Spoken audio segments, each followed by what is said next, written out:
What's up, YouTube? This is Too Raw for TV.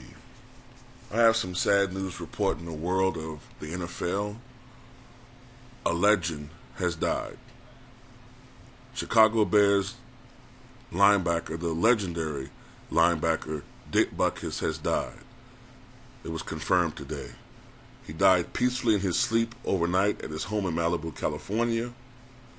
Additional details, including cause of death, will be provided when it is available.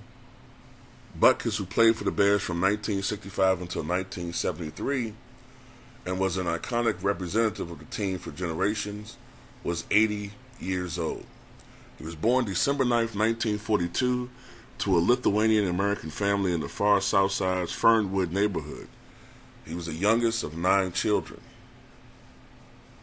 Butkis became a star football player at Chicago Vocational High School and at the University of Illinois, where he enrolled in 1961.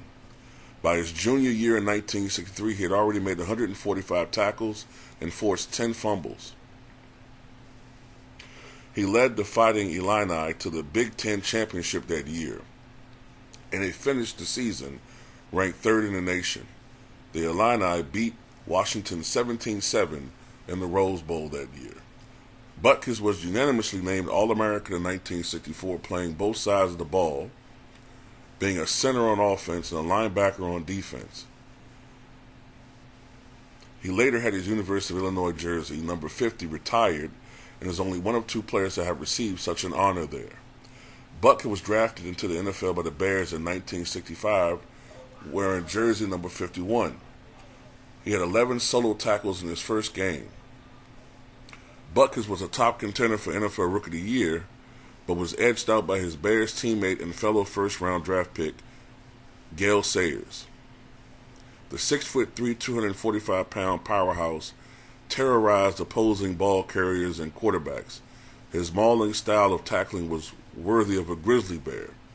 In his 9-year NFL career, Butkis recovered 27 fumbles and had 22 interceptions. Butkis was quoted as saying that his fierceness on the field was a major factor in his success. When I went out on the field to warm up, I would manufacture things to make me mad. If someone on the other team was laughing, I pretend he was laughing at me or the Bears. It always worked for me. Injuries began to take a toll on Butkis' knees by 1970, but he pressed on for 3 more years with 117 tackles, 68 assists, 3 fumble recoveries, and 4 pass interceptions in 1971. When he retired in 1973, Butkis had been named first-team All-NFL for 6 years and had been in 8 consecutive Pro Bowls. After retiring from the NFL, Butkis veered into acting, appearing in a well-known series of Miller Lite ads in which he played a gentlemanly tennis player who cheerfully debates the beer's merits with fellow ex-NFL defensive star Bubba Smith, who passed away back in 2011. He was also in the movies Necessary Roughness, Any Given Sunday, and appeared in the TV shows My Two Dads and Hang Time. I also remember him being in a movie called Johnny Dangerously with Michael Keaton. Michael Keaton was in it, Joe Piscopo, Peter Boyle, Mary Lou Henner, I think, was in it.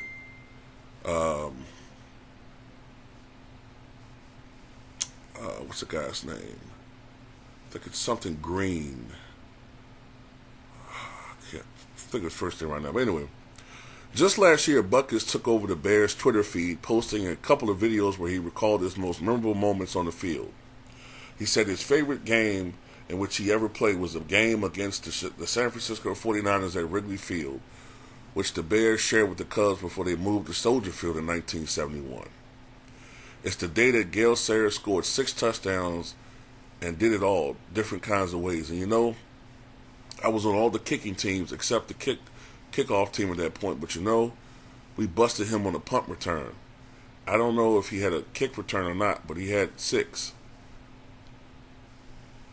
Butkis added that Coach George Halas went on to take Sayers out of the game and replace him with John Arnett. If that had not happened, Butkis says, Sayers could have scored 7 or more touchdowns.